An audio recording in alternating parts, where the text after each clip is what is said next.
महाराष्ट्रासाठी पुढील 48 तास महत्त्वाचे आहेत, कारण कडाक्याच्या उन्हाळ्यात हवामान विभागाकडून अवकाळी पावसाचा इशारा देण्यात आलाय।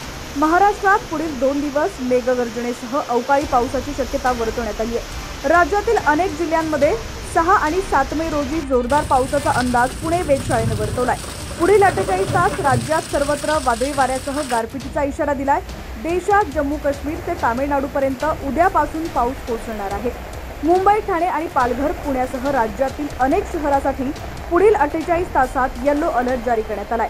आज मुंबईत मेघगर्जना, विजांचा कडकडाट आणि ताशी 30 ते 40 किलोमीटर वेगाने वारा वाहण्याची शक्यता आहे। यामुळे मुंबईकरांना उकाड्यापासून काहीसा दिलासा मिळण्याची अपेक्षा आहे।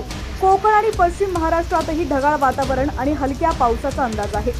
पुण्याला 4 दिवस पावसाचा अंदाज वर्तवण्यात आलाय। उद्यापासून पुण्यात वादळी वाऱ्यांसह पाऊस कोसळण्याची शक्यता वर्तवण्यात आली आहे। बुधवारपासून पुढील 4 दिवस पुणे जिल्ह्याला येलो अलर्ट देण्यात आलाय। कडाक्याच्या उन्हात पुणेकरांना थोडासा दिलासा मिळणार आहे, पण अवकाळी पावसाने शेतकऱ्यांचं मोठं नुकसान होणार आहे।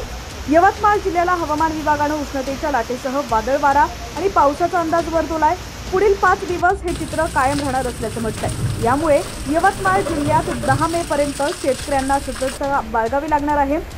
शेत शिवारमध्ये तीळ, ज्वारी, मूग, आंबा, भाजीपाला, फुलशेती, भुईमूग आहे। यातील तीळ, ज्वारी आणि मूग ही पिकं काढणीच्या अवस्थेत आहेत। याच वेळी दाखल झालेल्या अवकाळी पावसाने शेतकऱ्यांचं नुकसान होण्याची शक्यता आहे।